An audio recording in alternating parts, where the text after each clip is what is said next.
តារាសម្ដែងលោកស៊ិនវីតាបកស្រាយពីការទទួលបានតំណែងជា BA ខណៈដែលខ្លួនកំពុងតែផុងនឹងបំណុលការ៉ូ SPC មានច្រើនពណ៌ច្រើនជម្រើសធ្វើឲ្យគេហដ្ឋានលោកអ្នកកាន់តែទំនើបស៊ីវិល័យអត្ថប្រយោជន៍ងាយស្រួលក្នុងការដំឡើងមិនសាយជាពុលក្នុងបន្ទប់ធន់នឹងការកកិតប្រើប្រាស់ធន់បានយូរឆ្នាំមិនជ្រាបទឹកការពារសត្វកណ្ដៀអាចផ្លាស់ប្ដូរទីតាំងពីកន្លែងមួយទៅកន្លែងមួយយ៉ាងងាយស្រួលសម្អាតមិនរអិលអាចរៀបបានគ្រប់ទីកន្លែងការ៉ូ SPC ធ្វើឲ្យគេហដ្ឋានរបស់អស់លោកអ្នកកាន់តែទំនើបស៊ីវិល័យមានលក់ដុំនិងរាយសម្រាប់ព័ត៌មានលម្អិតសូមទំនាក់ទំនងមកកាន់លេខទូរស័ព្ទ015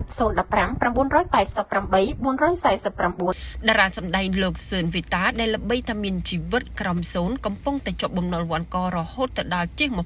$200,000បានទម្លាយរឿងពិតរបស់លោកឲ្យដឹងថាពេលឈឺម្ដងគ្មានលុយទៅពេទ្យហើយវេទនាខ្លាំងណាស់គឺសុខភាពទ្រុឌទ្រោមខ្លាំងពិបាកធ្វើការងារស្ទើរតែអស់ជីវិតទៅហើយប៉ុន្តែចេះសំណាងល្អនិងមានបងប្អូនមហាជនសប្បុរសជនជួយចេញថ្លៃពេទ្យហើយអ្វីដែលពិសេសមានមនុស្សសំខាន់រកផលិតផលឲ្យបំពន់ត្រូវកុំអីលោកវិសនឹងអស់ជីវិតទៅហើយនៅក្នុងនោះផងដែរលោកស៊ិនវីតាបានទម្លាយនៅក្នុងពិធីចុះអនុសារណៈនៃការយោគយល់គ្នារវាងក្រុមហ៊ុនសារ៉ាសាហ្វី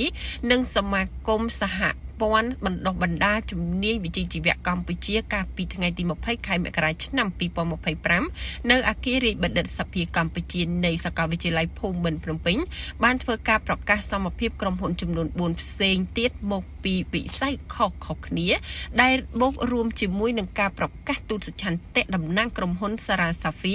ដែលមានរូបលោកស៊ិនវីតាផ្ទាល់មួយរូបផងដែរក្រោមវត្តមានអ្នកចូលរួមប្រមាណជាង100នាក់លោកស៊ិនវីតាបានបញ្ជាក់ឲ្យដឹងថាក្នុងកំឡុងពេលឆ្នាំ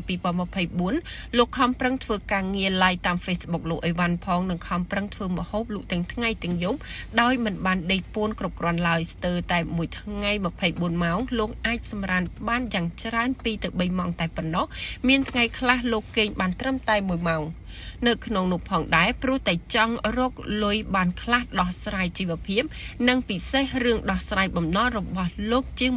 $200,000ចាប់តាំងពីចំនួន COVID មកនៅក្នុងនោះផងដែរក៏មានការភ្ញាក់ផ្អើលបន្ទាប់ពីតារាសម្ដែងប្រុសល្បីដើរតួកាចនិងធ្លាប់មានជីវិតហ៊ឺហាសល់ទ្រព្យសម្បត្តិច្រើនរូបនេះបានទម្លាយឲ្យដឹងថាកំឡុងពេលដែលខំធ្វើការលក់ដូរនោះសុខភាពរបស់លោកក៏ទ្រុឌទ្រោមខ្លាំងជាបន្តបន្ទាប់ងាកទៅរកពេទ្យងាកទៅរកគេជួយស្ទើរតែម្ដងពិបាកខ្លាំងនិងចង់ផុតដង្ហើមម្ដងទៅហើយលោកស៊ឿនវីតាបានបញ្ជាក់ថាជំងឺប្រចាំថ្ងៃរបស់លោកមិនតិចទេត្រឹម1ជំងឺ2ជំងឺឬ3ជំងឺនោះទេ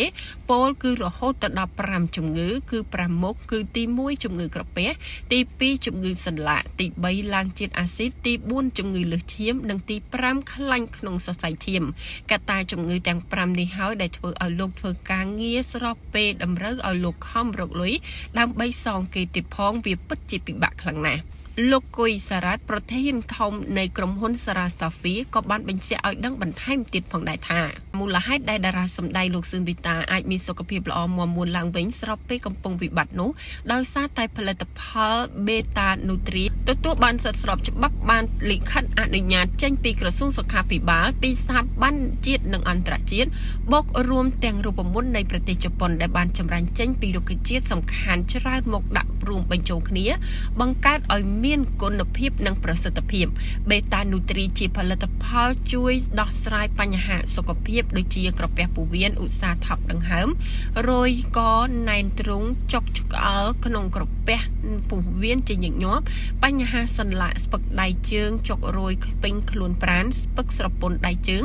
គៀបកប់សរសៃរលាកសរសៃចុករោយរមួលសាច់ដុំបញ្ហាឡើងជាតិអាស៊ីតបណ្ដាលឲ្យមានអាការៈហើមដៃហើមជើងហើមកែងជើងហើមកែងដៃបញ្ហាខ្សោយតម្រង់នោមញឹកនោមទាស់នោមចេញមកតិចក្តៅអ៊ុលជាដើមហើយផលិតផលអាហារបំពន់សុខភាព Beta Nutri នេះជាផលិតផលតែមួយប្រភេទដែលផ្សំឡើងពីសារធាតុចម្រាញ់នៃរុក្ខជាតិនិងវីតាមីនដែលមានសារធាតុសារៈប្រយោជន៍ខ្ពស់សម្រាប់ជួយទ្រទ្រង់និងជួយឲ្យប្រសើរឡើងនៅមុខងារសរីរាង្គដែលអាចជួយដោះស្រាយបញ្ហាខាងលើនេះបានផងដែរ